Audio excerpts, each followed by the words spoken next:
I'm going to talk to you about the renewable fuel standards. So we're looking at the fuel side of transportation issues.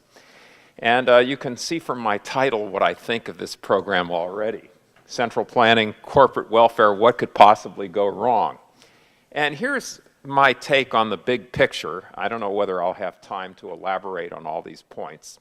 But the renewable fuel standard is a central planning scheme that is designed to transfer wealth from refiners and livestock producers and just ordinary consumers of food and fuel to the lucky few, the biofuel producers and corn farmers. It was created in 2005 under President George W. Bush and a Republican Congress. It was expanded in 2007 under President George W. Bush and a Democratic Congress. So this is bipartisanship at work, folks. This is why you should loathe bipartisanship. And what it is a 17-year production quota schedule which prescribes volumes of different kinds of biofuel that have to be blended in the nation's motor fuel supply from year to year. And so it started in 2005 and it maxes out in 2022. And I would just remind you that Lenin and Stalin had the intellectual modesty only to propose 5-year plans. Now, this program has significant environmental downsides. It inflates food and fuel costs, and it's increasingly unworkable, which I will talk about. I'm not going to say anything really about the environmental downsides and the food price issues, as important as they are, because there just isn't time. Although I have slides that can deal with them if people want to raise those issues later. I would also make the point, that the original rationales, which were energy security and climate change, were dubious at the time and have become less plausible over the last 10 years. And finally, that even if this program worked as it was intended to without any of these unfortunate economic and environmental impacts, we should still abolish it because it's a form of involuntary servitude and special privilege, so it's inconsistent with the constitutional principle of equality under law. So in other words, I'm against it.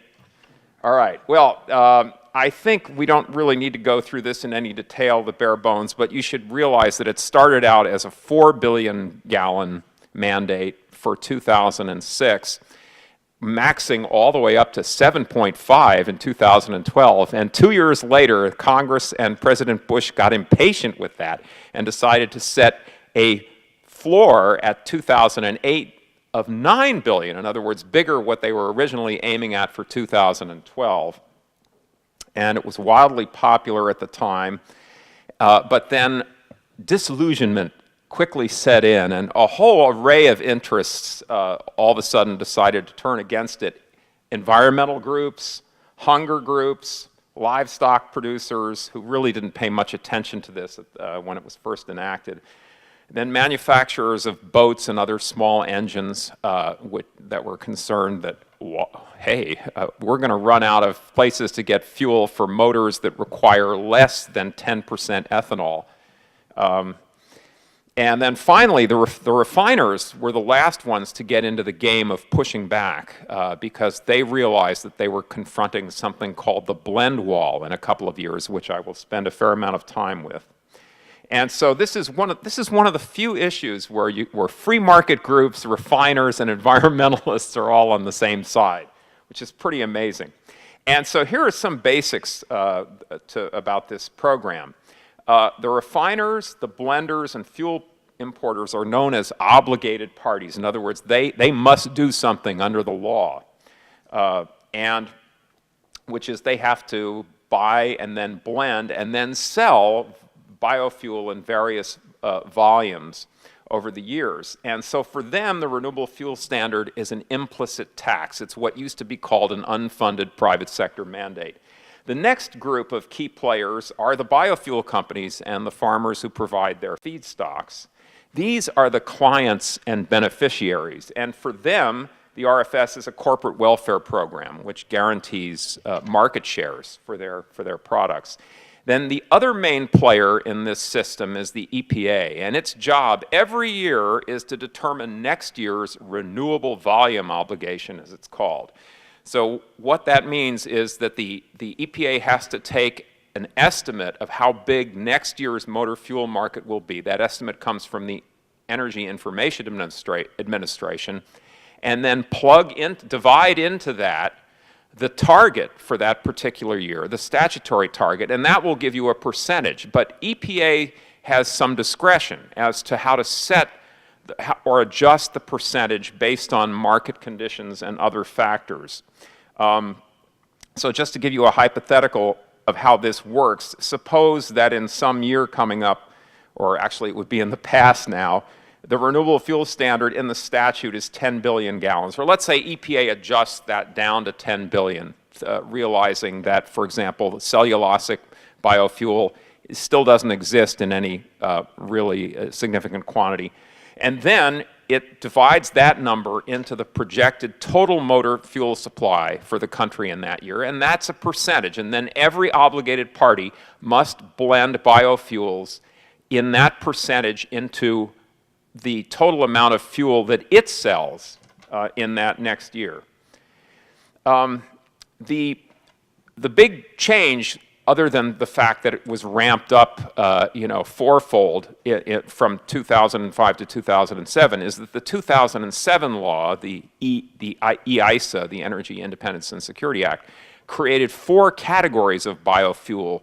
So these targets are nested within one another. There's an overall renewable fuel target for every year, but then within that, there is a component that's called advanced, and that's supposed to grow from year to year starting in 2010.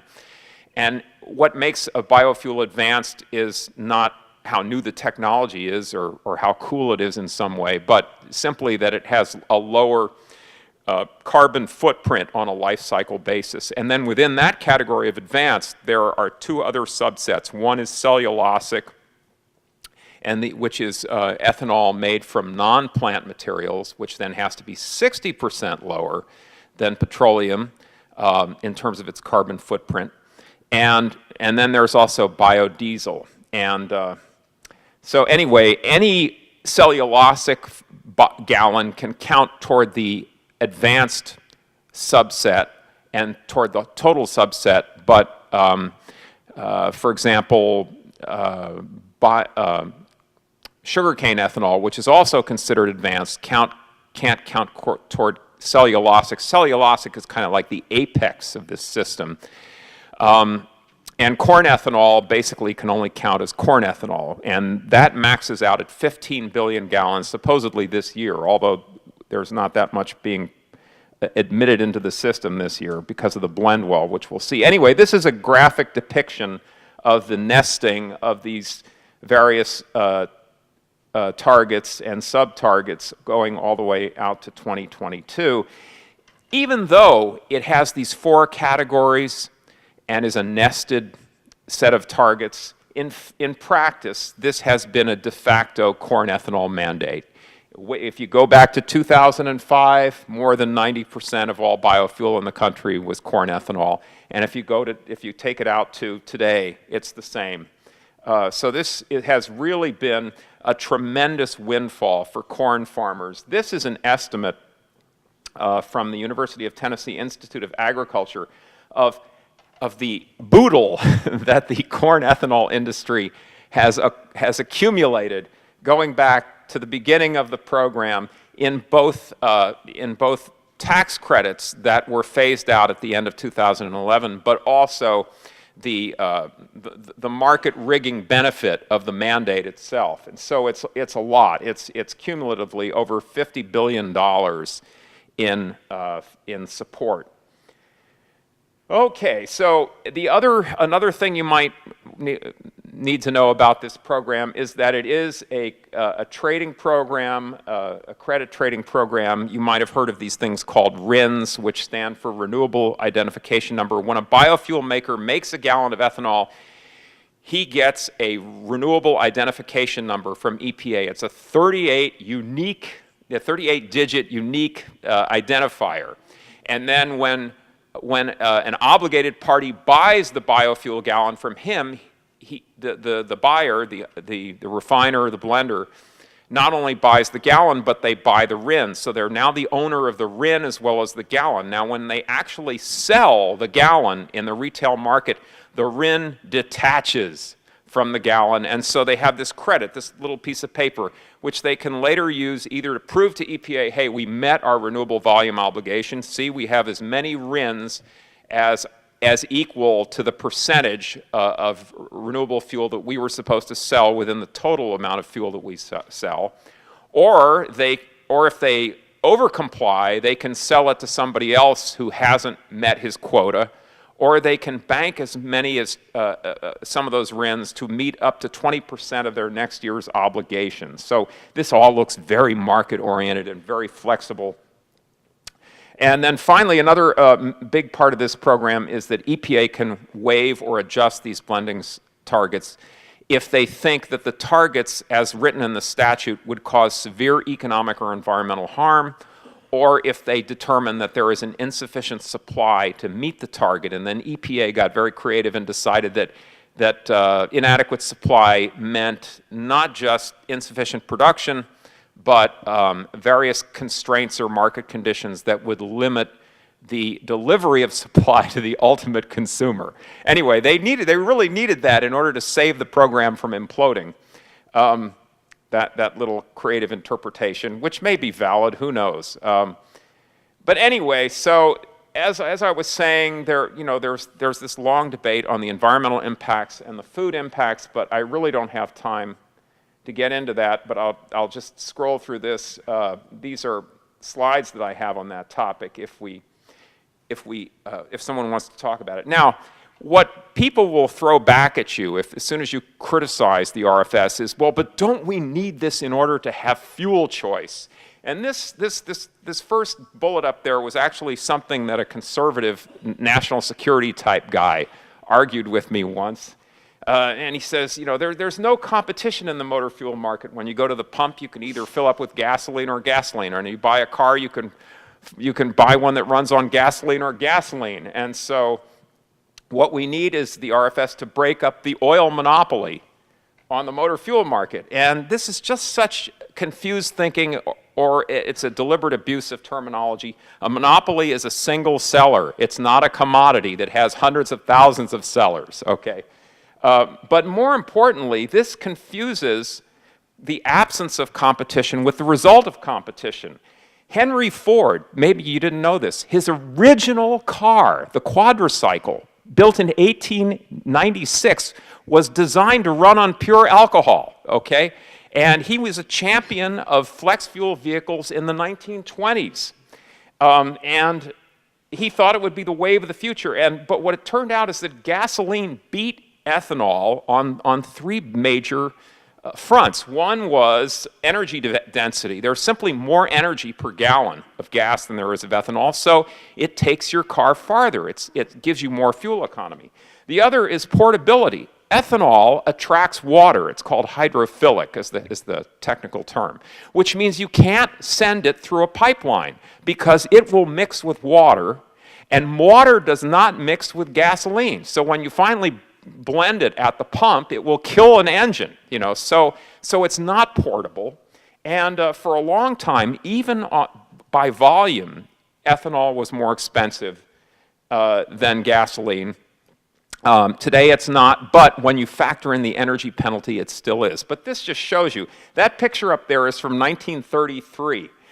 See, that's how long ethanol has been trying to compete with gasoline, right? And that little cartoon over there on the left, that's also from the 30s. There is Henry Ford's quadricycle from 1896. So petroleum's market dominance is the result of competition. It's not because there's no competition. Now, here's one of the funny things about this program that you may have heard of, is that one of the great hopes for this program was that it would launch a cellulosic ethanol industry, that we would someday be fueling all of our vehicles on switchgrass, wood chips, corn stover, all this stuff that looks like just garbage, refuse. And so anyway, it was, this year we were supposed to be producing 3 billion gallons of the stuff. And you can see down there it's about 89 million gallons, but that's a cheat, okay? Because that's not real cellulosic fuel. In order to save face for this program, EPA had to redefine natural gas from landfill waste as cellulosic biofuel. So it has nothing to do with actually taking fibers and turning it into fuel. Except to the extent that, some of this stuff that's generating gas in landfills once had fibers in it. But anyway, here's what George Bush, again, he was one of the guys who launched this 2006. He said it would be practical and competitive within 6 years. Okay, that was in his State of the Union. That was the Addicted to Oil State of the Union address. And you can see the EIA, even today, is projecting that oops, I hit the wrong button, that cellulosic biofuel is going to be this much, in 2022. That's how much it's supposed to be, 16 billion gallons in the statute. Now, here's what's happened that's recent, that's new, that's controversial. For the EPA, as I said, has for years been dumbing down the cellulosic targets because just this fuel wasn't being produced. But it didn't reduce the overall renewable fuel target as mandated in the statute until November of 2013, when EPA proposed to reduce the overall target for 2014 on this grounds of inadequate supply, as perhaps creatively defined by EPA. And this gets us to the issue of the blend wall. I'm sure you've all heard of the blend wall, but anyway, it's the practical limit on how much biofuel can be sold in the domestic market due to various factors. The lack of compatible vehicles, oops, I keep hitting the wrong thing, I'm sorry, folks. The lack of compatible vehicles and infrastructure, and as we'll see, most importantly, the lack of consumer demand for these high ethanol blends. So EPA's proposal was, most people on our side, or everybody on our side, breathed a sigh of relief and thought, wow, progress at last. Of course, the biofuel industry went ballistic. And first of all, they challenged EPA's interpretation of inadequate supply. They said it solely means insufficient production, and corn ethanol production is booming, how dare you. And they said that, therefore, EPA should fine the refiners for not blending and selling up to the statutory limits. And so then here was one of the ironies here. One of the reasons for having a 17-year plan is so that you would create a predictable market. Everybody would know his obligations and opportunities long in advance. All the market actors could anticipate and plan accordingly, and it would grow smoothly. But instead, because this is a politically manufactured marketplace and because the statute is diverging from marketplace reality, EPA now has to make adjustments in this highly politicized environment. So EPA didn't know what to do. And for 18 months they dithered before finally withdrawing their proposal from November of 2013 and then issuing a new one. And so that one's going to be finally decided at the end of this month, November 30th of this month. Okay, so this is just two charts that show you what the bottom one shows, sorry, the top one shows you what the statute requires. The bottom one are EPA's proposed adjustments for 2014. Basically what they did was they ratified what happened in 2014, 2 years after the fact. Or that's what they're going to do. Now, the biofuel lobby will tell you that the blend wall is a fiction, that it's just a contrivance of oil industry skullduggery, right? And that what the oil industry is doing, and they've demanded FTC investigations, is they're pressuring retail outlets not to sell the high ethanol blends that consumers supposedly want. And they say that under the law, the refiners should actually be forced to invest in the retail infrastructure, blender pumps for E15 and higher and so on, and maybe even pipelines. If you read the law, you can't find that. And in fact, that was in several legislative proposals that Congress declined to enact. But they say that, well, if Congress willed the end, then it must have willed the means. And that's their logic. I'm not making that up. Now, the blend wall, however, is a very real thing. There are two main factors that determine the blend wall. The first, oops, I did it again. The first is the overall size of the fuel market. So here was the Energy Information Administration's projection of the overall fuel market in 2014. It's 136 billion gallons. It turned out that, and at the time, and still today, almost all of the gasoline in the country is E10. In other words, motor fuel mixed with 10% ethanol. Well, 10% of 136 is 13.6. Well, it turned out that the statutory target for 2014 was 13.4. So it's right up against the blend wall for the entire motor fuel market, all right? But then if you add in the 3.75 billion gallons of advanced biofuels in the statutory target, then you're way beyond the blend wall. So that was the problem that EPA was trying to address here in some sensible way. Now, did the Congress that created the Renewable Fuel Standard foresee this blend wall issue? Well, yes, it did, but it thought it would happen way off into the future when somehow the magic pixie dust would turn cellulosic into, some kind of great product, and everybody would want it. But here's the projection that Congress acted on in 2007. Here is the EIA's latest projection. Well, you can see the motor fuel market is projected to shrink, and the statutory targets are based on the assumption that it will grow. So if it were growing, then there would be more room to fit more gallons of ethanol into an E10 blend wall, all right? So what you see here is that there is a divergence between the mandatory targets and marketplace realities that's only going to get bigger over time. So that brings us to the next factor that determines the blend wall. How much biofuel can you actually blend into each gallon of motor fuel? Because if you could blend more than 10%, then maybe we could keep up with the statutory targets, at least for a few years longer. But here's the problem, is that there are constraints, marketplace constraints, over which neither EPA nor the refiners have any control over how much ethanol you can squeeze into each gallon of fuel sold. One is liability and warranty concerns that manufacturers have about these high ethanol blends. Another one is the lack of compatible fueling infrastructure. As we'll see, there's very little in the way of blender pumps for these high ethanol blends. But most importantly, there's anemic consumer demand for these high ethanol blends. And so EPA actually approved the sale of E15 in October of 2010. Now that may not seem like much, E10 versus E15, but what it means is, really, if you think about it, you can get 50% more ethanol into each gallon under E15 than you can under E10.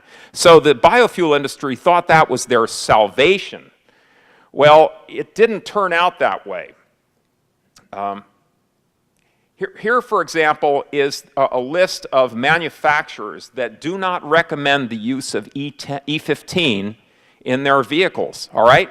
And EPA does not even allow E15 to be used in vehicles before 2001. But here are vehicles that are much more recent that the manufacturers say, don't do it. We may not be able to pay for engine damage that occurs, all right? And then there's this problem about blender pumps. In the whole country, there are only 100 E15 blender pumps. And blender pumps are not cheap, about $20,000 a pop. So if you're a small, and 95% of most service stations are small businesses, if you want to replace all your pumps so that it can handle E15, that's about an $80,000 expense. And then then you also have to replace or upgrade your storage tanks. So maybe the total expense is $200,000. This is a real constraint on how much E15 can be sold. Here's probably the most important one, though, is that E15 reduces your fuel economy because ethanol has only 2/3 the amount of energy by volume than gasoline does. So the higher your ethanol blend, the worse your mileage gets. This is just a little chart that shows that it's already, even at E10, the energy content of motor fuel has been declining in this country. Now, here's the real kicker. This is the killer point, I think, or one of them, which is that the real hope, the great green hope of the renewable fuel lobby is that someday everybody will be driving on E85, all right? Because that's really a lot of ethanol that you can squeeze into each gallon. And there are cars that operate on that. They're called flex fuel vehicles. This comes from a website run by the EPA and the Department of Energy. It's a little-known website, but it shows that the agencies know this, okay? And here what they do in this website is they compare how much the typical motorist who owns one of these flex fuel vehicles would have to spend if he runs his car for a year on regular gasoline, which now really actually means E10, or E85. And you can see there that at the low end, in other words, little tiny cars, which get good fuel economy, all right, you still have to spend $550 a year more to drive it on E85. If you're going to look at some big car like a van, then you're up to $1,150 a year more. This is a total ripoff, you know? Okay, and so here's if you take away nothing else from my presentation, take away this. And I've got more, but maybe I've gone on long enough. If ethanol is such a great product, why do we need a law to make us buy it? So do you want me to stop there? If you're ready. Well, let's. Take a minute if you want. Okay, let me just. Oh, good. Okay, let me just see. All right. Let's see. Okay. Let's see. All right. Oh. Well, this one I like. I don't know if you ever saw that movie Airplane 2, where William Shatner plays the character Buck Murdoch, commander of Moon Base Alpha Beta. Did anybody see that movie? Because Shatner at one point says, irony can be pretty ironic sometimes. All right, anyway, so I think this is hilarious, that it's the abject failure of the cellulosic mandate which prevents the entire renewable fuel standard from imploding, okay? Because if biofuel companies were actually meeting the EISA cellulosic targets and on track to produce 9 billion gallons of cellulosic fuel during these years, rather than the 345 million, which EPA optimistically projects they can, then the blend wall that I was talking about, then production would vastly, hugely exceed the blend wall. And what would that do to the poor biofuel industry? Well, ethanol prices would crash because there would be a glut. And then many biofuel companies would go out of business. So I want you all to jeer, hiss and boo if you like central planning. If you don't like central planning, that's a typo of mine. And all right, so I don't think I need to say much more here about the climate stuff, but only this is that I love Frederick Bastiat. He's got some great lines here about how is legal plunder to be identified. Quite simply, see if the law takes from some persons what belongs to them and gives it to other persons to whom it does not belong. Well, the RFS essentially commandeers refining capacity, takes it from those who have invested their own money to build it and who own it, and then gives it to the ethanol industry. And see if the law benefits one citizen at the expense of another by doing what the citizen himself cannot do without committing a crime. Well, in a free society, I argue, because we're all equal, the law, no business can demand that another business buy its products, add value to those products, and then make a market for those products, ensure the success of its business plan except on the basis of voluntary agreements, contracts, okay? But that's not how the RFS works. It literally compels one industry to purchase, process, and sell another industry's products, and it obligates one group of companies to expand the market for its competitors' products. And so that's really not how a free society is supposed to work. And it stuns me that almost no one else that even the critics that I've talked to in this debate recognizes this, is aware of this simple moral proposition here.